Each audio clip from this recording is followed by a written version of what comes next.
Lawsome, the podcast for law firms. Powered by Consult Webs.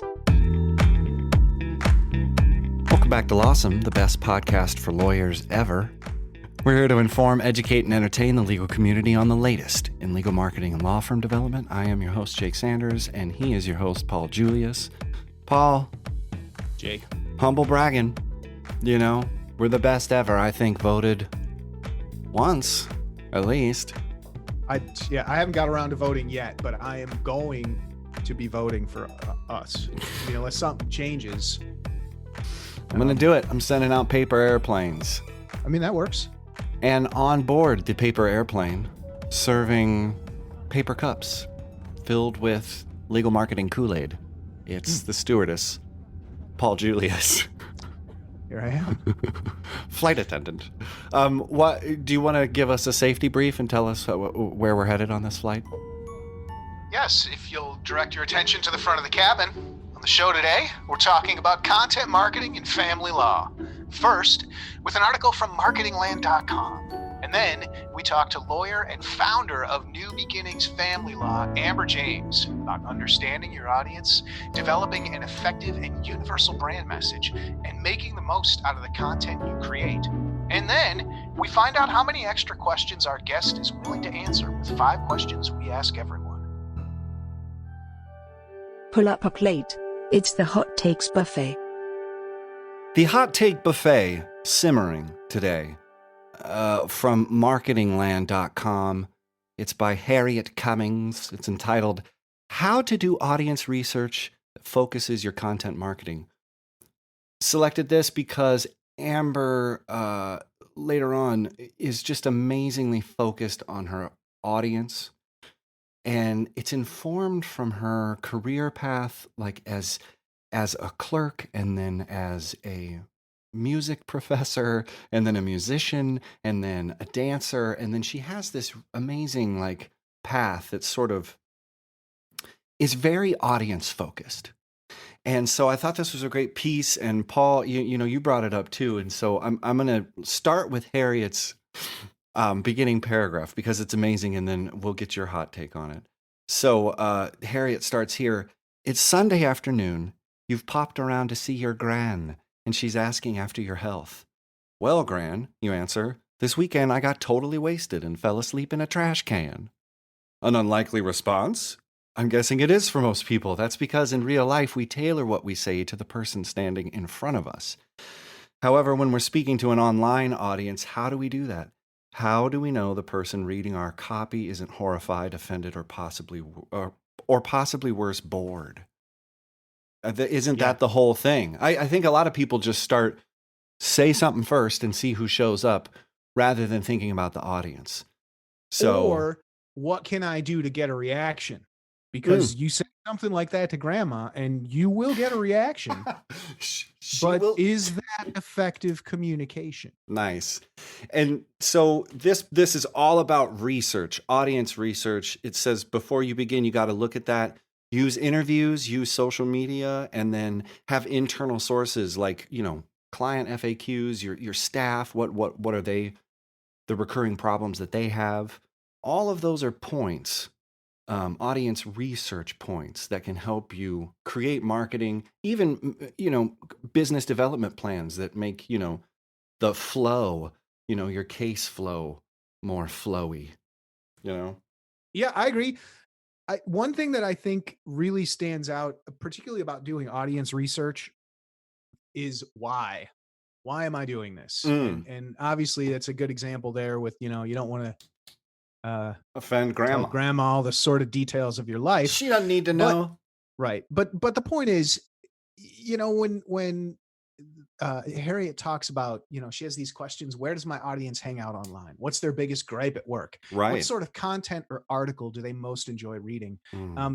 I think Amber takes it to the next level. And we see this as well, working with different types of law firms. So what someone's looking for with a family law or in a divorce situation or something like that may not necessarily be the same things that they're looking for in a personal injury, car accident situation or something like that. And I think Amber said something that really keys in on how well she knows her audience when she talks about that they, divorce. She says divorce lawyers cost a lot of money. I mean, there's no way, there's no free consults here. Right. This is not, you win or you don't pay. That's not it's how a it works in drawn family out law. process. Right. Right. But she said they should feel like they have a pretty good idea of who you are before they hire you. So that takes a different approach than it really does to someone. They're not advertising get the most in your divorce settlement. You know what I mean? She understands. That could be an angle, but I totally understand that. Like it's just different practice areas have different marketing needs because the relationship in between the client and the lawyer, the dynamic has changed. I mean, and what do they need? What is your audience looking for from you? And what problems are you going to solve for them? And how involved are you going to be with them? How much involvement do they want? This is the kind of audience stuff, there's a lot of articles about, develop a persona or personas. Right. And some of these things, I think it's okay, but really you can really, really boil it down to, specifically how much what information do these potential people need in order to hire me? And I think that's what that's what you really need to be trying to find out. Right. Well, and also you'll never know unless you listen to them. Yeah. You got to ask. You got to ask. Dig in. And my story as a marketing director for a law firm is I learned more from calling 100 of our clients and asking them a detached marketing survey question about how their case was going, and then what media sites do they go on? Did they go to our website? What social media, are they fancy? What do they think of lawyer advertisements? What do they think of TV ads? And I got the best, most robust data that I would have never gotten had I just not asked those questions. And I did it on the phone, and I introduced myself as someone not a lawyer. So, I mean, that's the main point with my audience research. If you're doing it in a law firm, make sure the lawyers don't do it. Someone unattached from the case and more about the experience. And you say, hey, how's it going? And people were really touched, and they really opened up and were really honest. And I learned more from listening. And after that, the marketing just started performing better. And Amber's proof of this because she's got an MBA, because she's bringing music and art and performance, and then all of this clerk work that she's done in the family courts and listening to families and focusing in on giving people a new beginning. And that's the name of her law firm. And, it's all this cohesive package that you don't get to see. And she unpacks all of that and describes how this symphony of marketing is composed. So we're going to let her take the baton, and then she's going to lead us on to the second act here on Lawsome. Let's go. Lawsome continues. But first, a word from our sponsor.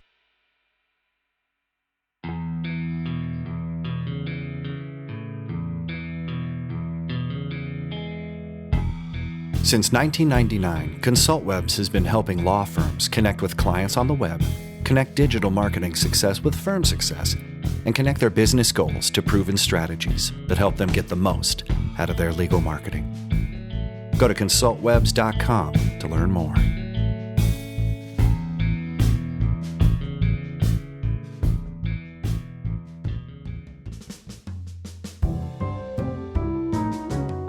And now, a Lawsome interview. Amber James is CEO and founder of New Beginnings Family Law, a family law firm in Huntsville, Alabama. In addition to being an attorney, she holds a degree in music and an MBA, and has made stops as a Birmingham School of Law adjunct professor, a private school music teacher, a high school band director, and court clerk on her path to founding her own firm. And we're grateful she could make a stop here with us today. Amber, welcome to Lawsome. Thank you so much for having me, Paul and Jake. I really appreciate it. So this path, it seems very nonlinear. It seems like there's a little bit of, Mrs. Holland's opus, Right, here. right, And yes. then it takes a turn to the MBA, and then you're an entrepreneur, and then you've branded something, and then you're working with the county clerk. I mean, talk about this nonlinear path you have. Can you tell us what made you decide to become a lawyer and then finally settling in on family law? Sure. So when I was a kid, I thought I would grow up to be Matlock. That was my goal from being a small child. My pediatrician even said she's either going to be a lawyer or a politician. So it's kind of been with me from a young age. I fell into music in high school.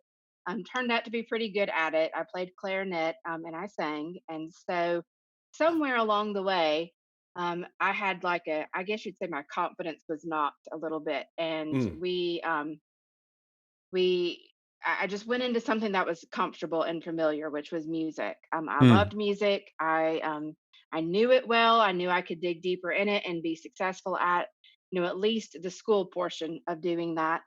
I also loved kids. I've always loved children. I taught dance in high school, and so I knew I had a passion for helping children, and I thought I could do that by being, a musician and a music teacher. And so I went that path. And so I was working in schools. I taught at a Jewish day school where I didn't speak Hebrew. I'm not Jewish, but I did try to figure out how to teach songs and how to teach just general music to those kids. And then I started cool. the middle school band program there at the school before I left to go teach high school band. But while I was doing that, I discovered that, hey, music doesn't pay so well, and it would be great if I could support my family. So I decided to Ah, get an MBA. So yes. I was working on my MBA, left graduate school with my MBA, and discovered there are really very few jobs for MBAs with music majors as undergraduates in the general Birmingham, Alabama area. So I went back to school. No. Yes. That's Yeah. not true, Amber. That's not Right. No, true. if had I been I've back, met so many yeah. CEOs there of their own music companies. Right. Right. They have SoundCloud accounts. Anyway, Yes, they do. And so but maybe if I'd been in Nashville, it might have been a different story. But completely. Yeah. nonetheless, I decided to go back to UAB, University of Alabama, Birmingham, where I'd gotten my undergraduate and my master's degree, and was taking some classes and trying to figure out what I was supposed to do when I grew up. I'm already, at that point, 20 something years old, and 25, yeah, 25, 26 years old, trying to figure out life. One of my professors asked me why I was not in law school. And I'm like, well, what do you mean? Why am I not in law school? He's like, you should go to law school. And I'm like, I can't go to law school. By the time I decide to go to law school, my first marriage is falling apart. I have a toddler, and I'm Mm, not sure how in the world I would do any of that. And mm, so my professor suggested, well, if you would plan to stay in Alabama, there's no reason why you can't go to Birmingham School of Law, which was a night law school, get a job at a law firm, kind of learn your way through. And, then, you can, go to law school, get your law degree, become a lawyer. So I thought, well, that sounds like a decent plan. I did some deep reflection and prayer about it, and then decided that I would apply to law school. So because of my graduate and undergraduate GPA, I didn't have to take the LSAT at Birmingham School of Law. So I applied one night. It was accepted like 2 days later. I applied for jobs in law firms, and I found a job at the time working in a personal injury law firm. And I thought, well, I know I need and want to help hurting people, so I'm going to go this route. And I start working in the personal injury firm. I'm there for about 16 months. I end up in the hospital twice over stress because I'm basically practicing law without a license every day in that law firm. Oof. Um, Yeah. I appear in court, I argue motions, all the Wow. time because the lawyers that I worked for at the time would just drag me to things. So in some ways that's a bad experience, right? You don't need to be practicing law without a license. oh, great. But at the Yeah. same time, it was great courtroom experience. I had the opportunity to, Huge. like I said, appear in front of judges. Wow. The lawyers would ask the court if I could argue the motions, and I would. And so that part was good experience. But like I said, about 16 months in, I was offered a position to work for Judge Ferguson in the domestic relations court in Birmingham. And so all Judge Ferguson hears every day were, or when he was still on the bench, he's now retired, but he used to hear just child support, child custody, divorce cases, protection orders all day long. And at first I thought, this is not what I want to do. I had just gone through a divorce by that time. And Judge Ferguson was actually the judge that signed off on my divorce decree. But Mm. um, I decided I wanted to give it a shot. I thought it would be a different experience. It would get me outside of what I was experiencing in the personal injury law firm.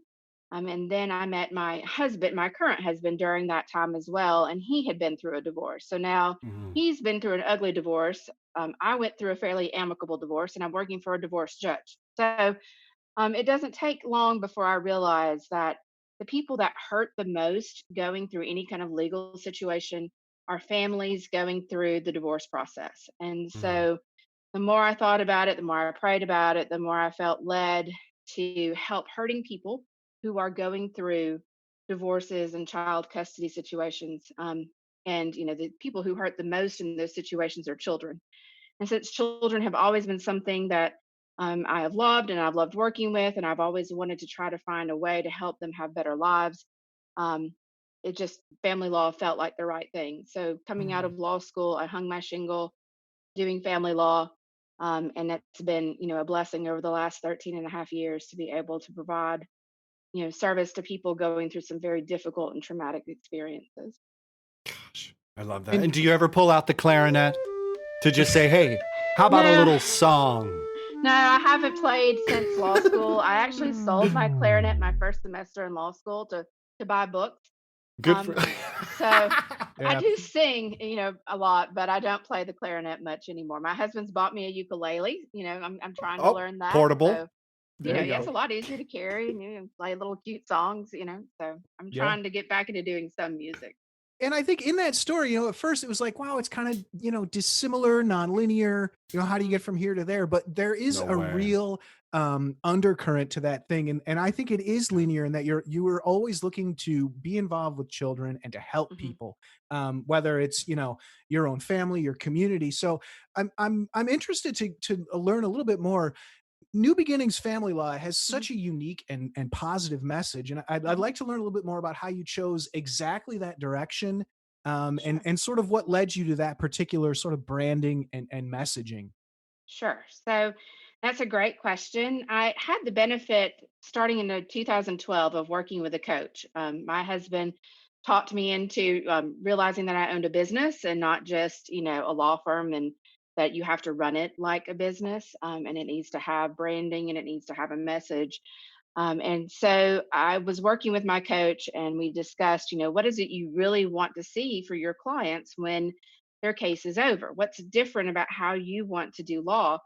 And I said, well, what I really want is to be able to tell my clients, there is a life after this. This does not have to be the end. This isn't the end of your life. That isn't the end of your story. There is more out there for you. And that goes for both men and women, in divorce cases, that there's just more to life than what you're experiencing today. And we had talked about, my husband and I both having been divorced, and now we have been married for 15 years together, and that, we had a new beginning or a new story. And so when we were discussing names, and branding for the firm, it's like new beginnings, or the idea of a new beginning or a new start or a new, taking the next step in your life. All those things kind of, you know, mulling those around, trying to come up with the right wording, and we finally decided on, new beginnings. That everything we do is a new beginning. Divorce, as horrible as it is, it's a new beginning for you when your case is over. Adoption is a new beginning for a family. A surrogacy case is a new beginning for a family. In estate planning, that can be the culmination of the beginnings you've had in your life, and your planning for what your life, your children's lives, your relatives' lives, your family's lives are going to be like once you're no longer with us. So there's always a way to think about um, the things that we do every day in our firm as a new beginning for a client. Sometimes it's, trying to negotiate a lower child support amount because now that your budget is what it is, or you've lost your job. That is still a new beginning. Every case ends and a new life after that begins. So we talked about, what did that then look like? What kind of branding would that entail? And I really wanted something to do with the tree of life, because that's, a very hope filled kind of symbol. It's a very holistic symbol. And so we ended up with the leaf, that comes out of the end.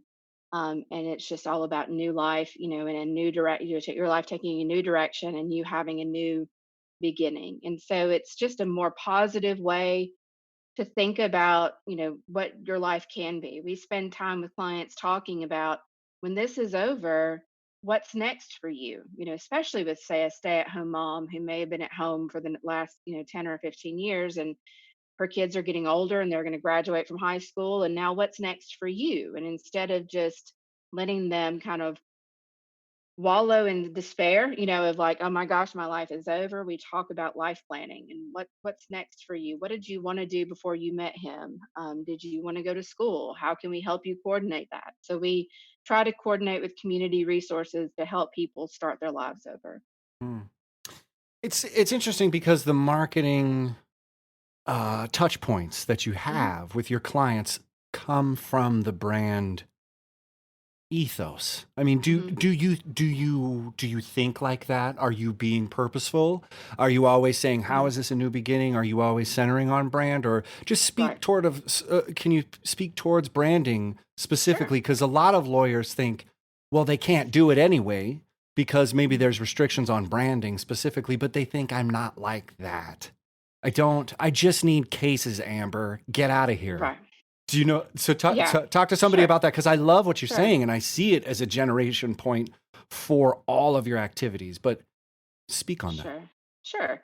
Um, I think, if you're in a jurisdiction where you can't necessarily have a brand name versus just, your name on the door, you can talk about on your website or on your podcast or on your social media, about how you do things differently than other lawyers.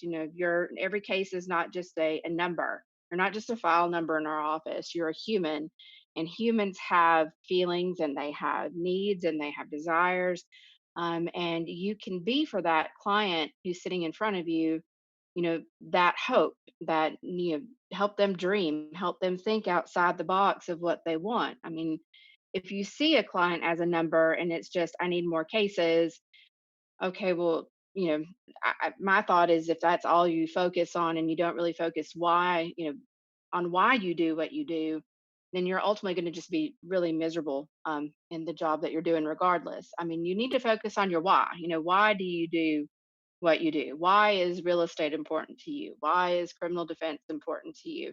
And speak to that why in your marketing. Even if you can't brand, you can talk about that on your website or on your social media, like I was saying. So I think you really got to connect with why you went into law in the first place and the kind of people that you really want to connect with and help. Right. Right. So speaking more on managing a successful law Mhm. firm, it's not just about leads. There's also No, brand, there's also right. growth. But you also have to be cognizant of sales. You can see how it starts to Hmm. turn into like a juggling act. Yes. But there is specific things for practice areas. Can you tell us about any challenges you've faced? And are there any that you feel are more specific to or different for family law firms? I think every business owner, well, let me go back. I think every lawyer, their first challenge is seeing themselves, if they're an owner of a firm, as a business owner. You're not just a law firm owner. There's nothing special about law firms. They're just like a dentistry business or a medical office or an accountant's office or a manufacturing plant. I mean, it's a business and it has all the same, maybe different types of inputs, but all the things you've got to consider are basically the same. You got to consider sales and marketing and management and finance and operations and all those things. So I think that's the first challenge that lawyers face coming out of law school, is not seeing their firm as a business. They see it as some sort of higher calling, and whether we make a profit or not, it's not all that important. Um, Hmm. but it is. If you want to stay in business, you've got to be Yeah. profitable. So Right. um, as far as other challenges, I mean, there's just, in a family law firm, I think having, staff that has experience in what you're doing is important. Like, so everybody in our firm has been touched in some way by family law. You have a lot of single moms who've been through divorces or child support cases.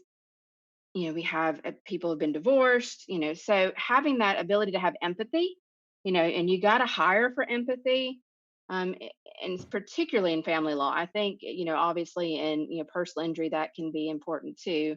But maybe you don't have to be super empathetic to be in a real estate practice. But, family law, you got to be empathetic.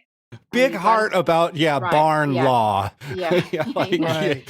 you know, Right. and you've got to set boundaries. That's the other thing that I think we run into a lot in family law is setting boundaries with clients about your time. And I think that actually may very well be, something that all lawyers struggle with. But it seems like, Sure. particularly in family law, you grow very close to your clients, and they feel like Mm, they can call you at all hours of the day and night, and they can right. text you, and they can, but setting those boundaries and setting them early with clients about what's expected of them, what they need to expect of you, when you're going to be available, when you're not, what's really an emergency, what's not. If the Mhm. police aren't getting called and nothing's on fire, it can probably wait till tomorrow morning. I've heard Those kind that of things. actually. So Yeah. Yeah. I heard it was if there's no blood on the floor. I right. was like, well, it just seems so weird. But if you don't set up boundaries and parameters and guidelines, I Hmm. think there's something about people using empathy. You got to be big, you got to be Hmm. authentic, and thinking that the work will show and they will Hmm. value you if you work hard. Can Hmm. you talk to maybe burnout? Because vicarious Sure. trauma and Yeah. burnout with Yeah. lawyers is a big deal. PI, you're hearing about really traumatic events. Hmm. This is a sustained trauma, divorce. Hmm.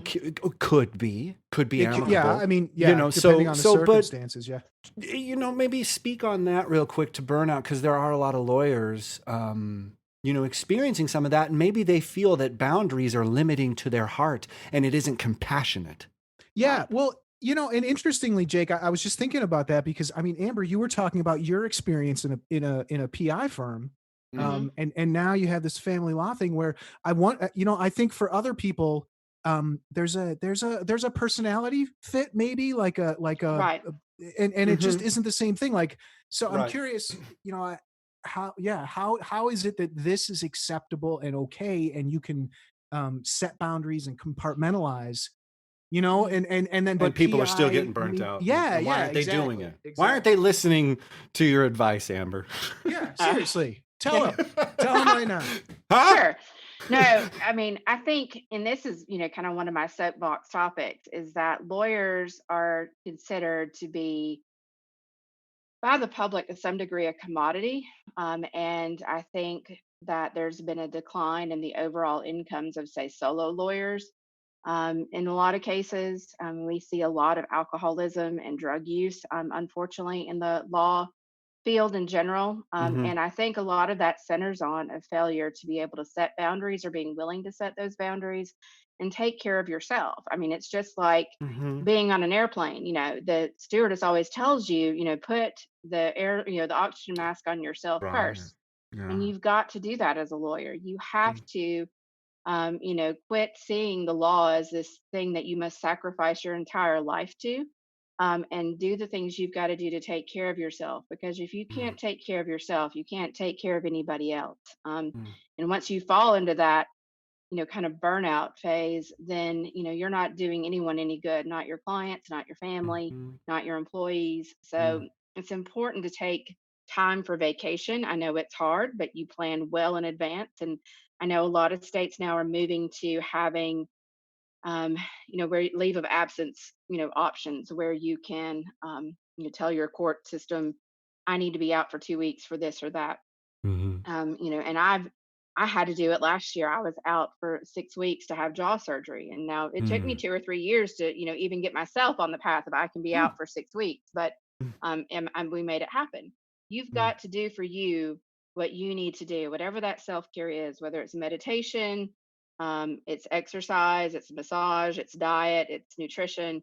You've got to be the best you can be, so that you can be the best lawyer that you can be. If Mm-hmm. you're burned out and tired and hate your job and haven't, had a full night's sleep in, 3 months, and you're, on your sixth or seventh glass of liquor by, 5 o'clock in the afternoon, you're not doing anybody else any good. That's And so, but you so, just described a jazz musician's Tuesday, Yeah, Amber. totally. Something about family law. You're creating boundaries, but you're also extending yourself in the relationship capacity by doing content marketing. Mhm, So your podcast mhm, is this brilliant chance for people to spend time with your voice, and you're giving out some of these great pieces of advice, on how to have a new beginning, how to balance, child, sharing custody, and how mhm. to handle that mentally. Your podcast is really brilliant. And Thank what I mean, well, thank you for creating it. you. I'm pretty sure. I just want to know your clients. Are they listening to it? A lot of people are trying to do a podcast, but they're not talking about the things, and they're not coming from this compassionate place that your content marketing is coming from. Sure. Because I think they don't have this brand ethos, this new beginning vibe that you have. Can you speak on content marketing, relationships, and your Sure. podcast and why it's so amazing? Oh, well, thank you. So those are all great questions, I'm and, sorry, and and I'm profound, it's kind of it's questions. compound is Sure, that's my problem here. sure, I that's okay. Let's apologize. let's we'll start with the podcast part because that's probably the easiest thing to answer. The podcast actually was born out of a radio show. So we used to appear on a local talk radio show on Friday mornings. And Great. we would record those conversations we were having, whether it was between myself and my co host or Hmm. between myself and a guest, about life. Sometimes it's about custody issues, sometimes it was Hmm. about selling your house in a divorce, or how to get back in shape after you've been not exercising for a long time. Right, right. And so it was just because divorce touches every section of your life. I mean, everything about where you live, where sometimes where you work, what you're going to do with your children, your bank accounts, your house, all those things. Um, Everything in your life is touched when you get a divorce. And so I felt it was important to try to find a way to reach the community with the information about those things that you got to think about. It's not just simply I'm just going to turn in some paperwork and then my marriage is over. It's really a much more difficult conversation. And so we started the radio show to share that information. The radio show then kind of melded into a podcast, and we use a lot of our content in multiple places. So maybe we shoot a video and we also use the audio of that to do a podcast. And so we just want to provide as much free information to clients as we can because we think that's a valuable resource for them. Divorce lawyers are super expensive. And so I want to make sure that before you hire one, you're super familiar with them and their thought processes and their ethos, as you say. So content marketing for me is that thing, whether it's the podcast or a blog post or the website or what we put on social Hmm. media. Hmm. You should feel like you know us pretty well before you ever Mm, walk in the door. mm. And that's what I hear from clients is, hey, I heard your podcast or I saw your video on Facebook. I And so love I it. feel like I know you already. I love it. Clients come in kind of preconditioned to hire because they know you. They know how you write. They know how you think. Totally. Generally, they know how you talk. They know how your voice inflections work. You're not a stranger to them, and particularly in family law, you want to have a relationship with an attorney-client relationship that um, where they know you and they know how you think, and you get to know them and how they think, and you create this great symbiotic relationship to help them get to the next level or the new beginning Mm, for them. So nice. I think content marketing does that. It's something where they can not only hear your voice, they can see how you write, they can um, learn how you think, and they can connect with you in a different way before they ever walk in the door. So let's distill all of that. What Yeah. is Sure. your one piece of legal marketing advice? I think to be yourself is my number one piece of legal advice. Don't, I mean, marketing advice. Don't let anyone else determine how your marketing should go. You need to have enough information to understand how different avenues work, but you need to be yourself. If you're not a person who shows up in a stuffy suit to work every day, but that's how you portray yourself on your in your marketing, it's going to seem disingenuous, and you're not going to seem real. You've got to be who you are. You've got to speak from your voice in your own way. You can't just you don't need to be somebody else. You need to be you. This has been brilliant. You are so wonderful. It's an honor to have you on the show explaining all these legal marketing truths.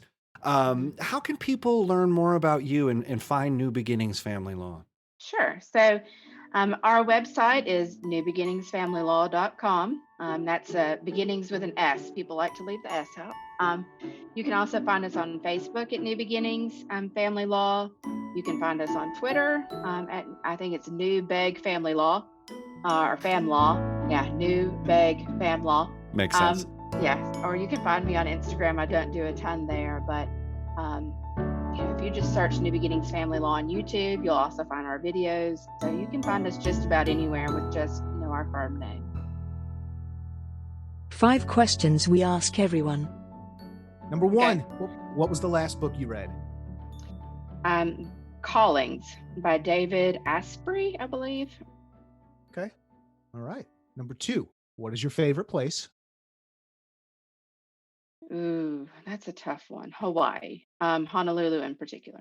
Oh, amazing. Yes. Okay. Number 3, that was the correct answer to that question, by the way. Yes, good. Number 3, what sites, blogs, newsletters, or podcasts do you regularly check in with?